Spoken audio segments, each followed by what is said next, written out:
What's poppin' YouTube? Welcome back to the channel. You already know what the freaking vibes are. It's draft night. Well, second day of the draft, and I almost said the Cavs. Look, I'm still thinking about the damn Cavs loss. And the Browns finally got to make some picks. So I thought it would be nice to just come on and just give a quick little reaction and quick little thoughts. Andrew Berry and Kevin Stefanski just wrapped up their press conference. So I kind of wanted to touch on that a little bit. And I figured, why not? Since I'm gonna be the first one to tell you, um, I didn't study. I didn't do no draft homework. Okay, that stuff's never really my forte. I'm not gonna sit here and feed y'all some stuff that I'm not really educated on that much. So we gonna watch the film together. We gonna see what we getting ourselves into, and by film I mean a 4 to 5 minute highlight of each player that we drafted, and we'll give our analysis then. Um, yeah, Cedric Tillman out of Tennessee, a big, according to Andrew Berry, physical, dominant, super smart guy. He had five drops in college. Like that's pretty incredible. Obviously injuries played a factor into a season last year. Some say he could have went in the second round. Then you look at Siaki, the defensive tackle out of Baylor. Andrew Berry describes him as bit or what does he say? He said he was his motor was good. He has a lot of power, and his pass rush is underrated. Jim said with the scheme, he wants as big as they can be without sacrificing any movement. So if that's any indication of what we're getting in this player, it sounds like that's what you're getting. 350 pounds, but doesn't sacrifice movement. And he talked a lot about, I guess, the scheme that they want to run. That he did answer a question and said that both players will play down, so we'll see DT and we'll see Siaki in the game at the same time. So that's a lot of manpower on that line to help with that run defense and just stuffing that middle that we desperately needed last season. So off of the press conference, it's easy to get excited when you get new potential and the unknown, and I'm excited to see how these players pan out. So let's hop into our first let's hop into the first pick that we had in Cedric Tillman, and let's see what we're getting ourselves into.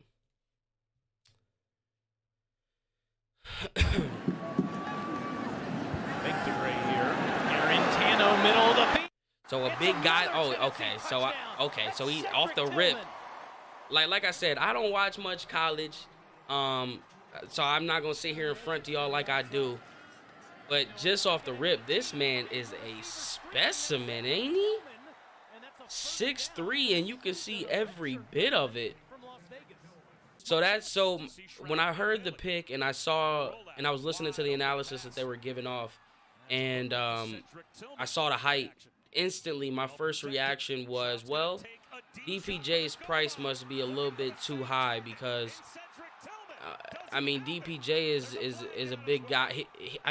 He could be a guy that's big. Maybe he doesn't assert dominance, and maybe this is where Cedric can come into play, where just his height is, and he can just assert pure dominance over smaller defenders. But it feels like DPJ is already 1 foot out the door just off of the wide receiver room is just so deep. Got Goodwin, Moore, Cooper, DPJ, Cedric, David Bell. You still got the Michael Woods, even though he's got that injury. Anthony Schwartz. You've got a lot of depth at this position. Catching, getting a little physical, taking 4 receivers or 4 defenders with them. Okay. This is something that the Browns, I feel like this is just maybe could this be an upgrade of DPJ? Could it be an upgrade of DPJ? That's what I'm getting from this. Just a big guy. So, just think about the wide, think about what we're going to line up. You're going to have Amari Cooper on the outside. You're going to have Elijah Moore in the slot. You're either going to have DPJ on the outside or Cedric on the outside. Then you can bring in David Bell as a slot possession guy. You talk about a guy who doesn't drop passes in their college career. David Bell and Cedric combined 9 total drop passes or 10 combined total drop passes between the two. I mean, you really got to pick your poison with this offensive group. You got Nick Chubb in the backfield. You got David Njoku at the tight ends position. Now, if these receivers pan out, you're talking about 3 weapons that you got a game plan for. You know what Amari Cooper offers. Elijah Moore is still that balled-up potential that offers tremendous route running and just that burst of speed and explosiveness. DPJ took strides each year. Ooh, love that. Look at that. I'm interested. I'm so excited to see, man. Oh, yes, going up, high point, catching the ball. I'm super interested to see what Kevin Stefanski is going to do with this offense, man. Because, look at, not Reds. Oh, my God, where's the defender? Sheesh. Strides, big stride. It doesn't look like he's super fast by any means. He's just freaking huge, my God. I don't think Josh Gordon-esque? Obviously, Josh Gordon was a lot bigger as far as, like, girthier. Pause. I know how y'all be. Oh, that's a great catch. On the sideline, got both feet in, too.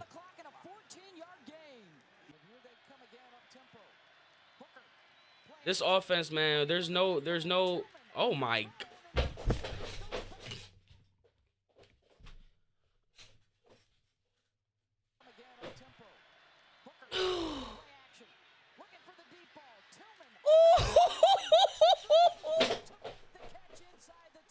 Okay.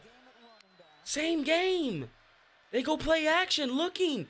Corner of the end zone. Toe tap. Okay.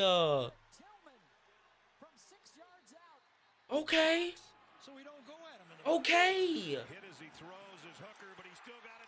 Oh, yeah. Okay. So, yeah. I'm loving what I'm seeing right now. I'm going to be honest with you. Like we always do with this season when this draft time. Look at I get to talking Kanye. But no, seriously, though. This is all going to come down to Kevin Stefanski. And a lot of people think that Kevin Stefanski isn't a great play caller, and I still beg to differ with that. Y'all know me and how I think about Kevin Stefanski. I just think situationally he ain't figured it out all the way yet. But you don't get the most out of Baker Mayfield and Jacoby Brissett having them in the top 10 offense while being a terrible play caller. So you've got every weapon at your disposal. You've got depth in the receiver room now. You've got speed. You've got height. You've got possession catching. You've got your tight ends. You've got Harrison, Bryant, David, and Njoku. You paid them, so they should be ready, locked in, and ready to go. You've got Jerome Ford, a young guy who can learn from the beast, Nick Chubb. You've got your franchise quarterback. Your offense, there should be zero excuses. You have Deshaun Watson came on and said you've got arguably one of the best offensive lines in the league. So Deshaun Watson is happy with his offensive line. Then you talk about the defense. In this new scheme that we got in Jim, and I'm just love it. I just want to reiterate this. I'm pretty sure he was talking about Jim when he said this quote. He said, and I believe and he went like this, and I quote, and I'm rephrasing this a little bit, as big as they can be without sacrificing any movement. I'm so excited. I'm so excited to see this new defense because for the longest we've been calling to get Myles Garrett some help. We thought we was going to get it with Jadeveon Clowney. Obviously, we didn't get the help that we thought we were going to get. And then you go out in this offseason, you make a big splash name, and then you go in the draft and you get a big 350-pounder. So let's see what this 350-pounder looks like. I'm hearing he's good with his hands, gets batted down passes. And, I mean, really, the only thing you got to say is 350. Look at this. Powering his opponent. Look, I can't even speak right now. 350 pounds. That's what I'm thinking about. Just 350 pounds of mass. Oh, yeah. Kind of reminds me of Danny Shelton a little bit. I'm just kidding. He doesn't. He doesn't remind me of Danny Shelton. But when I first saw him, I'm like, damn, is this Danny Shelton? Danny Shelton was not as you could definitely tell he was not as mobile as this. So when I'm looking at him right off the rip, he must be 350 muscle. Like, yeah, he got a little weight to him, but he is definitely mobile. You can definitely see it in the way that he's not as big. You can look at him and be like, yeah, he ain't 350 heavy. He 350 solid. Look at that. He's solid. DT next to him, clogging up the middle.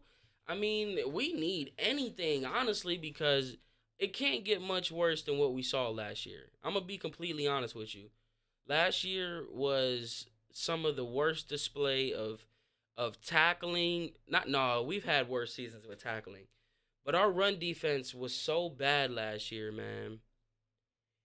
I mean, when you let a third string running back go, look at this. Great ball, great location, or great vision, and able to make the tackle off the block.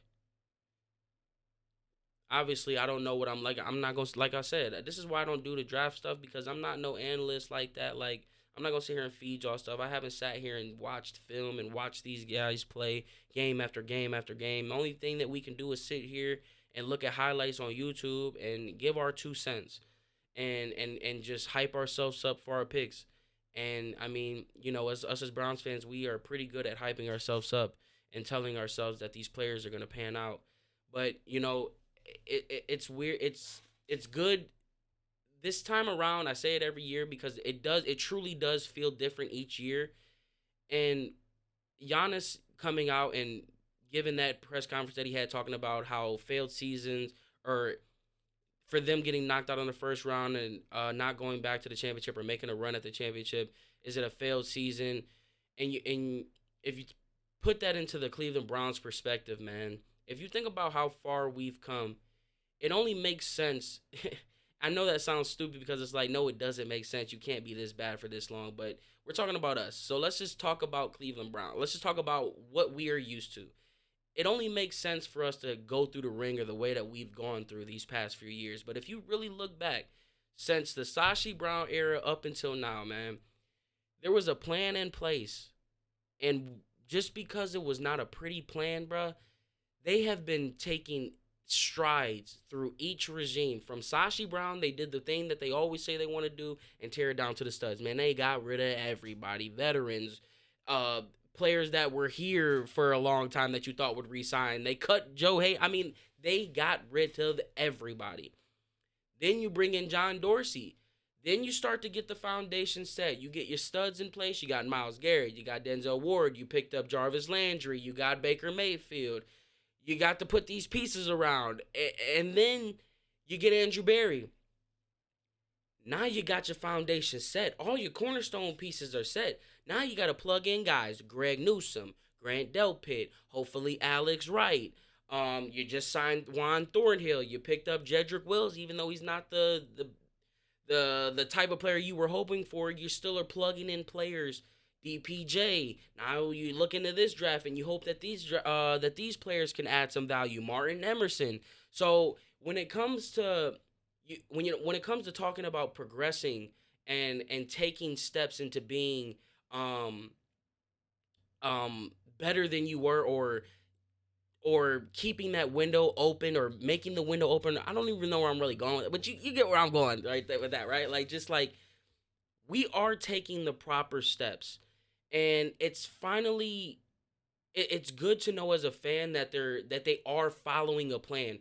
Now, is the plan going to work or not? We don't know. But year after year after year, previously, before these regimes took over, they always talked about a plan and they always talked about wanting to do this, and they never really quite did it. But for once in my lifetime, they've talked about a plan, and slowly but surely they start to execute that plan. And it's only a matter of time before we get off this horizon and we're in the sky and we're shining, because there's no more excuses now. You have all the pieces on offense that you need. You got all the pieces on defense that you need. You got a great defensive guy that can galvanize the group and lead and has a track record of winning, has a Super Bowl, and you have a coach now, you know, when it comes to head coach qualities and asset, or when it comes to the tangibles of being a head coach, we all know how I feel about Kevin Stefanski. I think there's growth that needs to be had, and we will see if he grew this year. But he does have good offensive play calling and stuff like that, in my opinion, and he can get the most out of some players. So this is gonna be the year that we gon' see who's gonna get exposed.